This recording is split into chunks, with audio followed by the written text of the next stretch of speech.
Now, our first speaker for the negative team today is not only incredibly accomplished in the corporate world, you may not know that she is also a very talented abstract painter. Now, when I found out about this, of course I offered to pose for her. Au naturale. That's just how I roll, girls. And she responded by saying to me, and I quote, "No, God no, dear sweet tiny dimpled baby Jesus, anything but that." I'm still crying on the inside. Please give a very abstract welcome to Louise Perram-Fisk.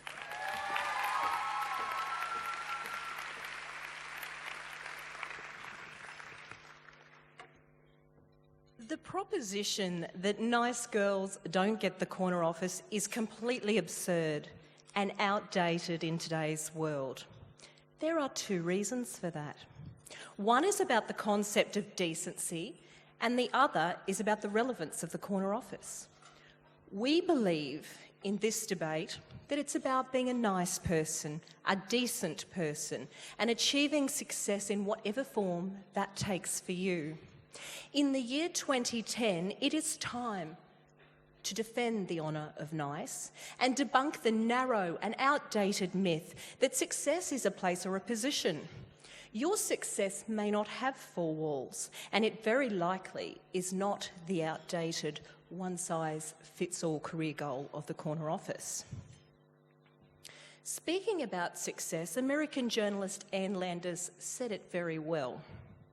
The Lord gave us two ends, one to sit on and one to think with. Success depends on which one we use the most. Now, Margot, let's talk about that word nice. In my dictionary, nice means respectful, showing skill, tact, and care and kindness.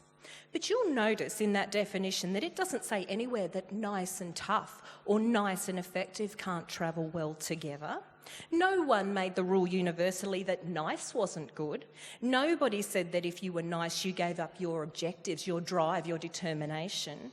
Nobody said that we go far if we trample on others. And you know what? Don't take my word for it. This is what you said. People want to work with them, they want to be a part of their team. Good person to have dealing with clients. Being respectful of others. It's important to have a nice manager and a nice team. Much better than being called nasty. Being nice is a good thing. You don't get anywhere burning bridges. It just generally makes the workplace a better environment. Yeah, that's what I think nice is in a professional sense. So women who say that you can't be nice are totally out of touch with reality. Linda Kaplan-Thaler, CEO and author of bestseller The Power of Nice, says that nice is the unsung hero of the business world. Her research showed that nice companies experience lower turnover, have healthier and more successful people, and are less likely to be involved in costly litigation. But I was thinking, what if we aren't nice? What would that look like? What is the opposite of nice? Is it unnice? Maybe it's disnice. I know, faux nice. We all know him, yes. Could it be anti-nice? Nicelessness? Clearly. The opposite of nice is nasty, awful, mean, aggressive, hardly attributes for us to aspire to. Now, back in the day, command and control managers may have had success. But that was then, and this is now. Such people have no place in today's working world. They know it and we know it. When top talent is at a premium and hard to find, where do the best people go? To the nasty, awful, mean and aggressive managers? I don't think so.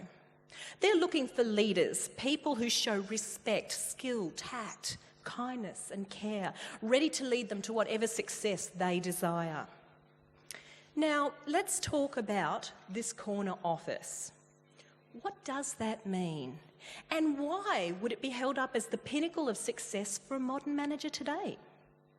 I grew up in a small country town in New South Wales called Condobolin, and there's a wonderful time that stands out in my mind, quite vividly in my memories, a wonderful moment with my father who's no longer with us. Everyone who described him would say he was kind, he was a good bloke. They would also say he was highly successful in business.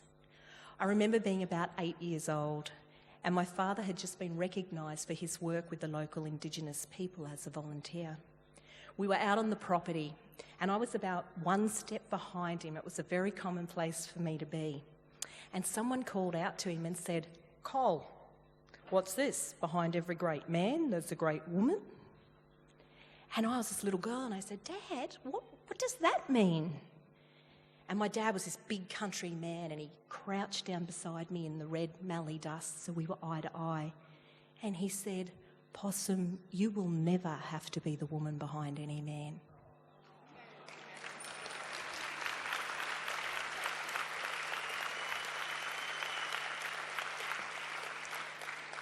So it's always stuck with me from my father's example that success is possible for any woman, but not at any cost.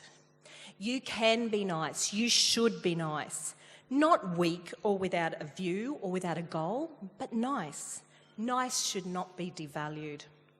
My father was renowned for his kindness, his innovation and his achievements.